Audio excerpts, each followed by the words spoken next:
Investment Act, WIA.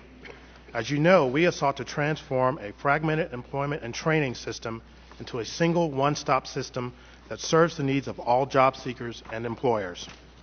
In the current economic crisis, as increasing numbers of workers become unemployed, the system plays a central role in helping workers re-enter the workforce.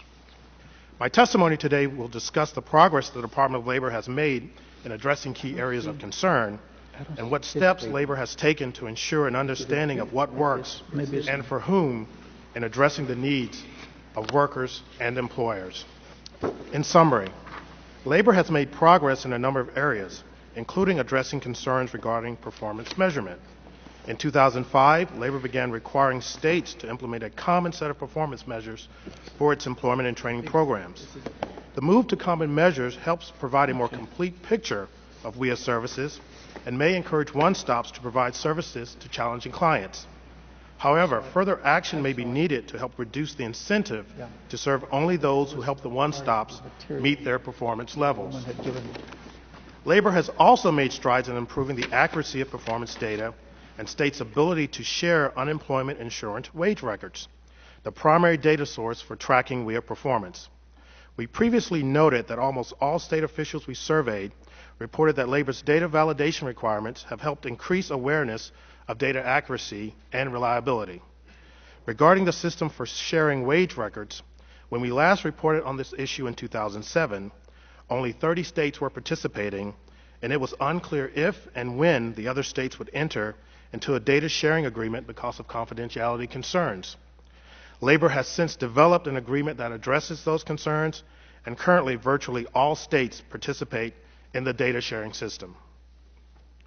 Ensuring that funding is consistent with the demand for services and reflects the funds states have available remains an issue.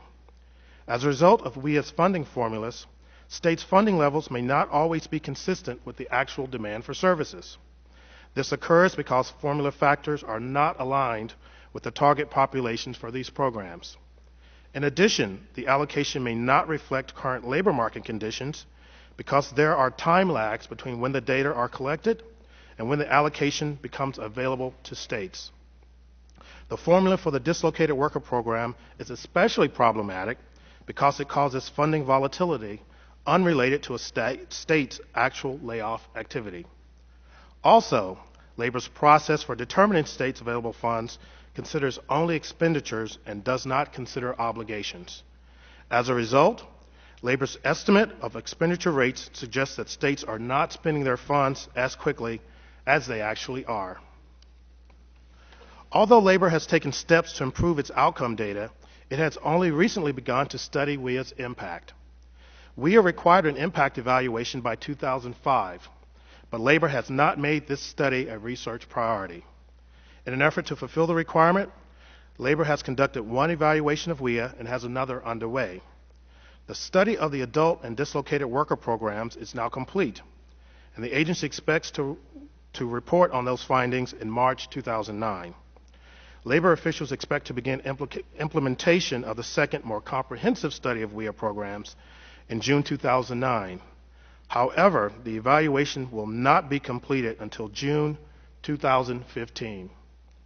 Further, as we previously reported, Labor will also be challenged to evaluate the impact of its discretionary grant initiatives focused on the employment and training needs of high-growth, high-demand industries.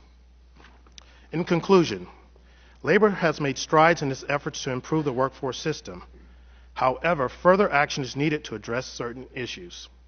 For example, if Congress chooses not to make broader funding formula changes, relatively minor changes could improve funding stability in the dislocated worker program.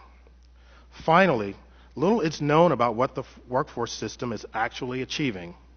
Consequently, Labor is not well positioned to help policymakers understand which employment and training approaches work best. Knowing what works and for whom is key to developing an effective and efficient workforce system. As Labor moves forward, it is imperative that it maximize the opportunities to conduct rigorous evaluations of its programs. Mr. Chairman, this concludes my prepared statement. I would be happy to respond to any questions you or other members of the subcommittee may have at this time. Thank you.